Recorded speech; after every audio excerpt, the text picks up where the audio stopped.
Hey guys, and welcome to Relationship Chronicles. Today, we have a cheating revenge story from one of my subscribers that I will walk you through with. And afterwards, I'll give my opinion and advice to this subscriber on how to deal with this situation. Here we go. So this little story begins with me and my wife happily married.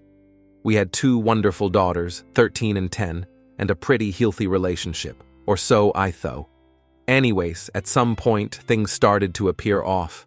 She got very clingy to her phone all of a sudden, made sure to delete the saved password feature on our common PC, stated having phone calls that suddenly ended when I came into the house room. You can probably guess what it was. Now, having 15 years of marriage behind us, I was hoping it wasn't what it obviously seemed to be. So one day when she told me she was going to spend some time with the girls, I decided to follow her. Sure enough, I find her driving to a hotel to meet with, let's just call him Penis. To say it was a gut punch was an understatement. I literally cried for an hour straight. After I was done with my self-wallowing phase, I decided the best course was getting even. I threw of several scenarios that may or may not have involved me beating pennies into a bloody pulp. Eventually, I decided to do things more civilly and more importantly legally, but only just.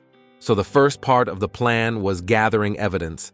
I could have just gotten a PL, but I had something better in mind.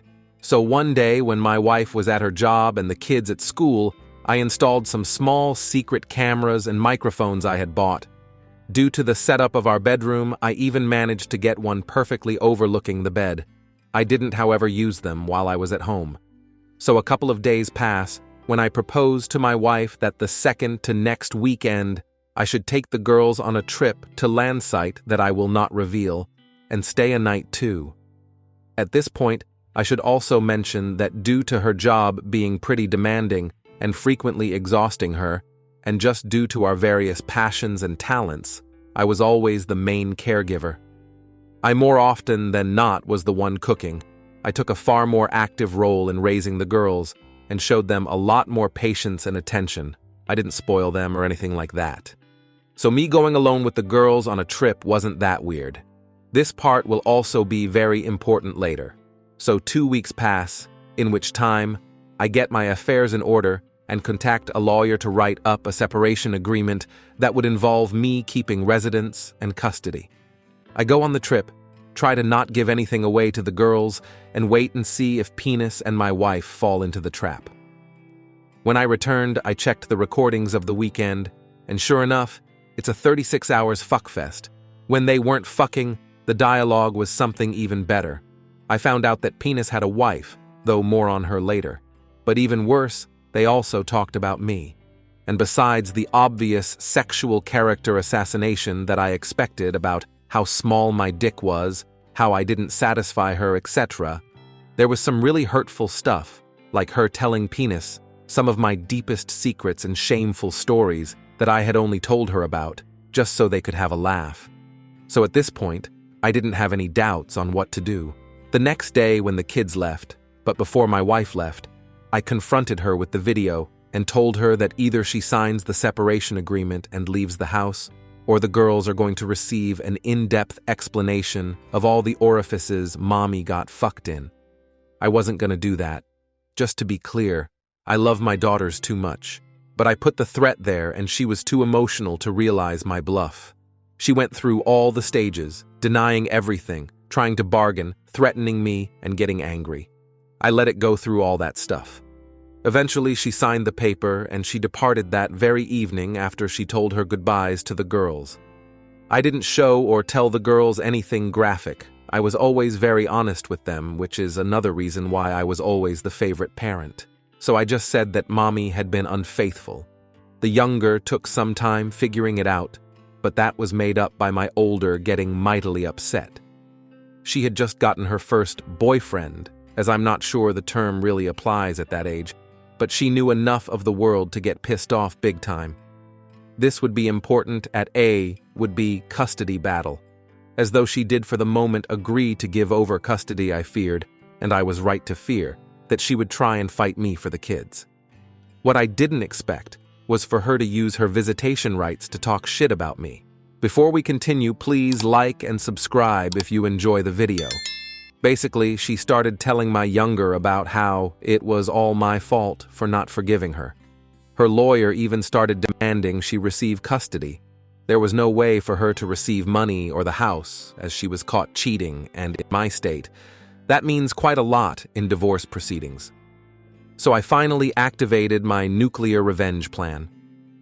Several months later, my wife is still unemployed, though I do not know if it's from the porn or from the virus. The girls are growing up just fine and don't seem to mind not seeing their bitch mother. The last time I communicated with my ex-wife was on Facebook, where she told me how I ruined her life and her relation to her daughters. But honestly, I think she earned it. TLDR, I realized my wife was cheating, so I got a sex tape of her and her lover, got her to agree on a completely one-sided separation, and when she tired to bad-mouth me and get custody, I made her into a temporary porn star, thus securing the custody and getting her fired and blacklisted in her field of work. The only thing missing from the plot is you hooking up with Penis's wife. Now that would be something. I think the girls are going to have an issue with what you did when they get older and understand. I'm in no way condoning her actions, but your hands were squeaky clean before. You could have come out of this a complete rock star. You could have come out of this a complete rock star. If you paid attention to the story, he did. Yeah. Up until he uploaded the pornography, he had every right to. I really hope you're on the wrong end of some revenge poen, so you can know how dumb that was. Revenge porn involves one of the parties partaking in the event to later upload it maliciously due to a breakup or other factor. He uploaded his wife cheating with another man. That's not revenge porn. That's karma coming back to bite her hard.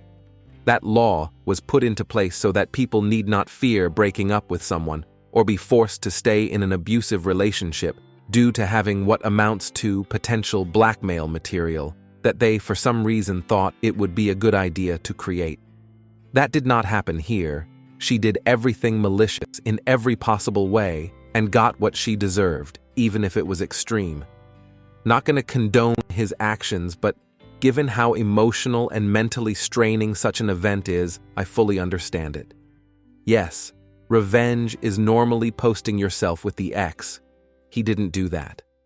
No, there are plenty of high-profile revenge porn cases that involve nude photos or videos of just the target, or even the target and a former partner. The person attempting revenge, or extortion, harassment, or abusive control doesn't have to be a participant at all. I don't know why everyone is insisting that because OP wasn't in the footage, it's not revenge porn. WTF? Does that have to do with anything? To further your point, millennial. He knew what he planned to do was illegal where he lived. He researched where he could legally do what he wanted to and drove there. Revenge porn is all about you releasing photos, videos, audio recording that involve genitalia, without the express written permission of those who are in the porn. Let's move on to my thoughts and advice for the person that is dealing with this problem. In this intense tale of betrayal and revenge, emotions run high as a seemingly happy marriage unravels. The protagonist's calculated retaliation, while legally questionable, reflects the depth of pain caused by his wife's infidelity. The story raises ethical questions about the boundaries of revenge, leaving readers conflicted between sympathy for the betrayed and concern for the consequences of extreme actions. Ultimately, the narrative underscores the complex emotions and decisions that arise when trust is shattered, leaving an indelible mark on all involved parties. I wish you the best of luck moving forward. Thank you all for taking the time to listen to today's stories. If you enjoyed listening, please feel free to like and subscribe if you haven't already. Also comment below with your thoughts on what happened. Take care.